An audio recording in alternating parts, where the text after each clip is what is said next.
God, grant me the serenity to accept the things I should not change, the courage to change the things I should, and the wisdom to know the difference. Amen.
you. Friends, we turn now from our Johannine hiatus. We were looking at chapter 6 of John's Gospel for the past several weeks. We return now to our reading of the Gospel of Mark, which we're doing during this liturgical cycle. And the readings today, all three of them, are about the law. And the law is a very interesting theme now in the Bible. And I think from an American standpoint, we have this very ambiguous relationship to law. On the one hand, we're a nation of independently minded people. Don't tread on me. Don't tell me what to do. There's kind of a libertarian streak within Americans. We don't like the law imposing itself on us. At the same time, let's face it, we are a hyper-litigious society. Lawyers and laws are very thick on the ground in our society. People will make fun sometimes of the ancient Jewish law, with its 600 and some precepts. Oh, that's nothing compared to the American book of legal statutes. Are you kidding? It would dwarf anything in the Bible. So we kind of balk at the law. At the same time, we have this great reverence for law. I remember Cardinal George, my mentor, used to point out that America is very much shaped by a Protestant culture. And the two great Protestant reformers, Martin Luther and John Calvin, were both lawyers. They were law students early in their life. And so this kind of legal preoccupation marks our society. Well, I think the same kind of ambiguity about law you can see reflected in these readings, that there's something beautiful and necessary about law, and there's something a little dangerous about law. And I'll just say something simple now about each one of those. Listen first now.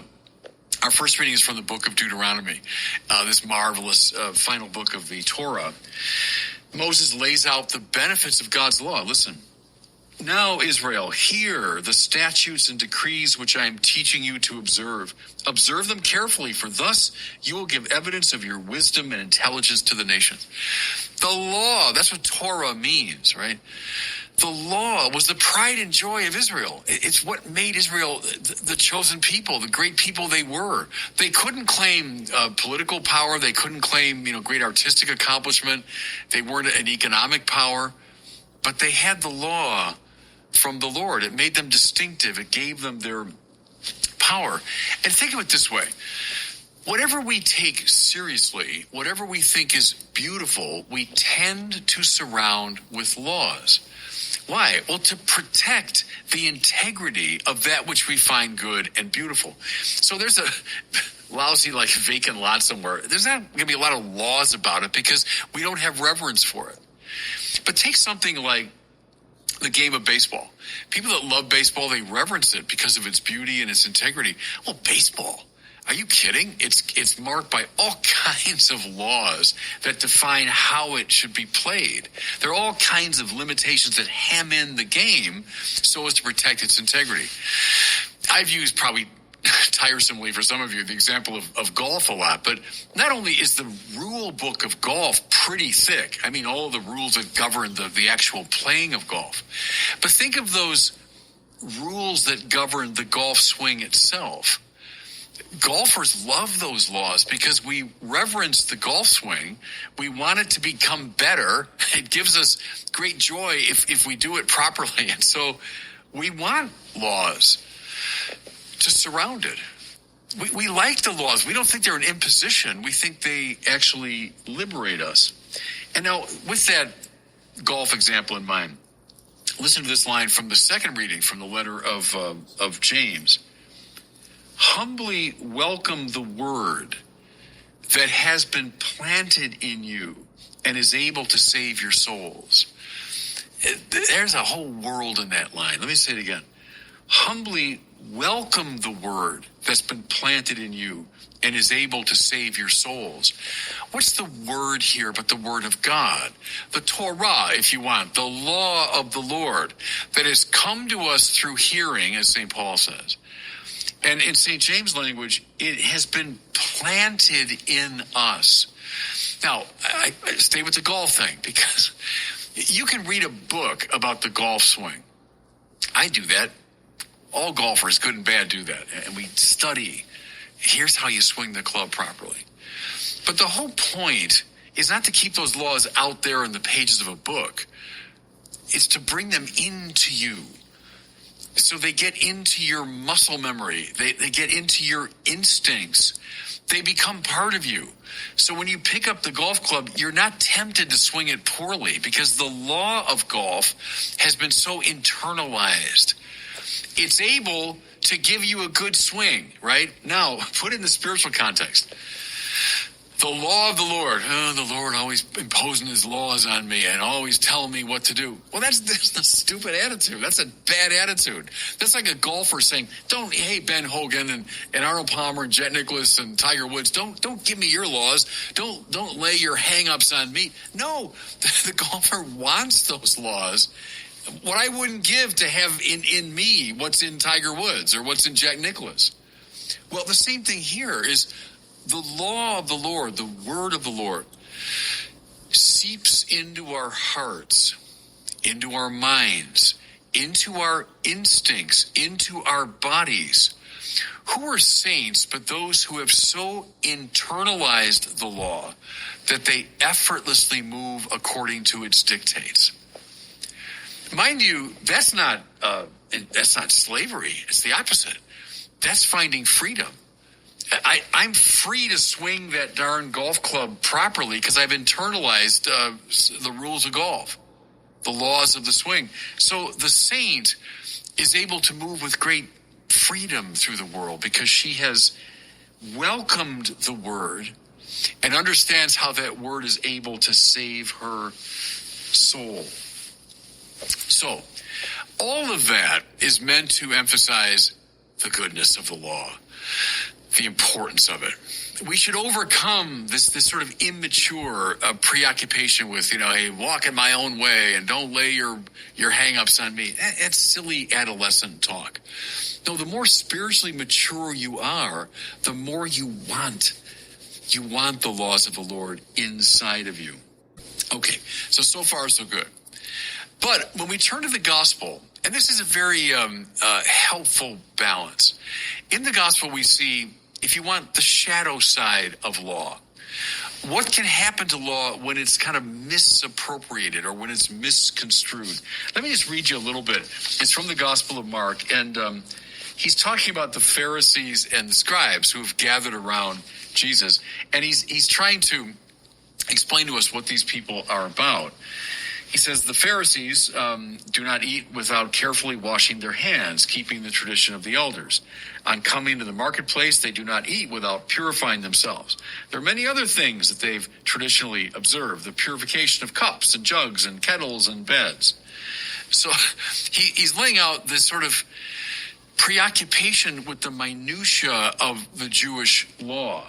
And so these men who are kind of obsessed with this minutia are coming to Jesus and his disciples and complaining that they don't follow all of these prescripts. So what does the Lord say? How well did Isaiah prophesy about you hypocrites? This people honors me with their lips, but their hearts are far from me. Listen now. You disregard God's commandment, but cling to mere human tradition. So now we're looking, as I say, at the shadow side of law. I'm not going to take back one little thing I said about the law and the beauty and importance of it. Jesus is the Torah made flesh. That's a way to understand the word becoming flesh. He's the law of God made flesh. So I'm not saying one little thing bad about that. But I'll say just a few things now about the shadow side. The first is what Jesus points out here. A tendency to mistake the essential for the non-essential, or the non-essential for the essential. Are there certain laws that are really fundamental, that are so basic? Yeah, that govern the moral life and govern the spiritual life. Think of the Ten Commandments, for example. Things that are so central to being spiritually and morally healthy that they can't be disobeyed. But along with those, are there traditions that have come into the law that probably originally had a very good purpose? So like, for example, the cleansing of the jugs and the kettles and the plates and all that. Sure, it's a gesture toward ritual purity. It's a way of signaling, your reverence for the Lord and all that. But is there a tendency, and it's just built in, I think, to any religious structure, to mistake the non-essential for the essential, and to become preoccupied with the sort of trivial minutia of the law? Can I give you an example here? Not that long ago, I was on YouTube, and I saw this old video of Pope Pius XII, sometime in the 1950s probably, being carried into St. Peter's on the sedia gestatoria. Remember, that was the seat that the people would hold up, and he was surrounded by courtiers with ostrich plumes, and they were kind of fanning him as he went by. Well, from an historical standpoint, and as a Catholic student of Catholicism, I find that sort of fascinating. But, those moves fell away after Vatican II. Paul VI got rid of most of that. John Paul II never revived it. Neither did Benedict XVI, nor his Pope Francis. The point is, those things which originally borrowed from European court ceremonial was meant to signal, the reverence to the Pope, and all that's great. But I think more contemporary popes have said, yeah, but they carry such a negative overtone of kind of triumphalism. And so they were allowed to fall to the side. Are there some people that mistake those merely human traditions for what is essential to God's law? That's the first problem. Here's the second one. Maybe keep the jugs and the kettles and the plates and all that stuff in mind, and all the little moves of purification. Can there be a stifling quality to the law if it's not properly understood? What I mean is, I'm so aware of all of these laws, both central and non-essential, that I become essentially paralyzed by them. I become obsessive compulsive about them. Think here of, I'll go back to golf again, I'm sorry, but there's a famous poster, and it shows this golfer, and he's lining up to the ball, and there's a list of about 100 recommendations and tips, right, that he should have in mind as he's over the ball. And the last one is relax and swing away. Well, of course, if you've got all of that, both essential and trivial in your mind, you're not able to swing. In fact, it's undermining the golf swing. We call it paralysis by analysis. Well, something similar can happen in the spiritual order if the law has become this kind of obsessive preoccupation with detail and minutia. Here's just a last observation, and boy, read the letters of Paul if you want to see this. Can the law, in all of its beauty, I'm not saying one little thing against that, but can the law at times become a means of aggression? Do you know what I'm saying? Since I know the law so well, I can point out exactly what you're doing wrong. Can I put me one more golf example? Is if you want to undermine your golf partner, this is really bad etiquette, but if you want to undermine your golf partner, just say, I noticed that when you're coming down, your elbow is a little too far from your side, and that's why you're coming across the ball. Now, they say you should never do that in the golf course. You should never give people unsolicited advice. But see, what you're doing there is you're taking a law of golf, which is legitimate, and you're kind of planting it aggressively in that guy's mind. You're using the law to attack him. Now, I know we all say piously, I would never do that. No, the law of God is just wonderful. Read Paul again. How the law can become a source of aggression if it's used not in a spirit of love. Okay, law, it's great, it's beautiful, we love it, we reverence it. And law carries with it a certain shadow side. How wonderful that the Bible is so frank about the problem, even as it sings the beauty of law. And God bless you.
Rush Limbaugh's on.